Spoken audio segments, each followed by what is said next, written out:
right, ladies and gentlemen, welcome back to Los Angeles Lakers Daily, where we post daily Lakers content. If that's something that interests you and you enjoy this video, be sure to hit that like button, hit that sub button. We have another pretty ridiculous trade scenario here today, but if this were to actually go through, I think the Lakers could definitely they would definitely make some noise next season. The biggest contingency here is there is no way, shape, or form the Chicago Bulls are looking to trade away DEMAR DEROZan, but yeah, there just really is no way. But let's say they were.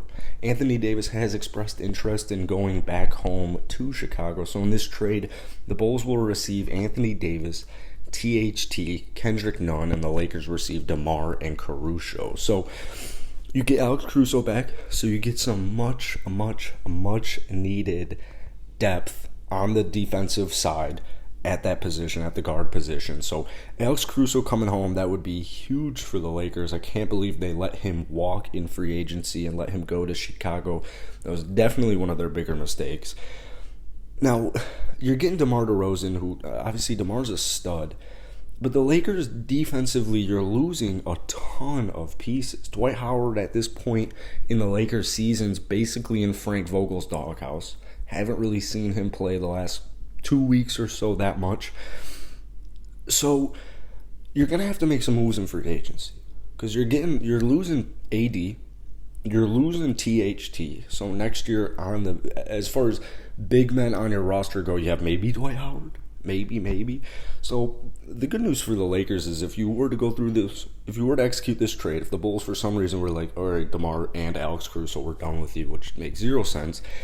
There's some good low-key players who are going to be free agents this season that you can get at cheap deals that will make defensive impacts. I'm looking at guys like Thomas Bryant, JaMychal Green, PJ Tucker would be perfect for the Lakers. Zubats, Chris Boucher, Mo Bamba. Been making a lot of Mo Bamba to the Lakers would be huge for him. He's probably a top 5, top 7 floor stretcher as far as centers go in the NBA. So JaVale McGee, you got Robin Lopez. Not too big on Robin Lopez, but JaVale McGee's having arguably like a top 5 backup center season of all time. Kevon Looney, Jeff Green. There's just, the list goes on and on. Georgie Dieng. So Lakers, if you do this, I think it would be because they're afraid of Anthony Davis's longevity, which makes a ton of sense.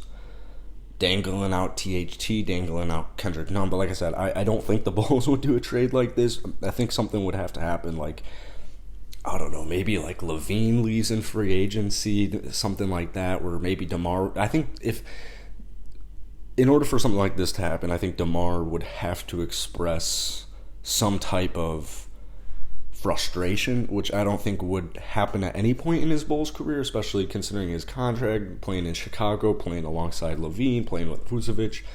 So I think like they'd have to trade Vucevic, LaVine would have to walk, and maybe the Bulls just wouldn't be looking as dominant, which I think the Bulls would be dominant for a couple years at the very least. So very, very unlikely, but if the Lakers were be able to pull off a trade like this, you're getting DeMar, you're getting Caruso, and you can make a lot of noise in free agency. If you enjoyed this video, hit the like button, hit that sub button for daily Lakers content.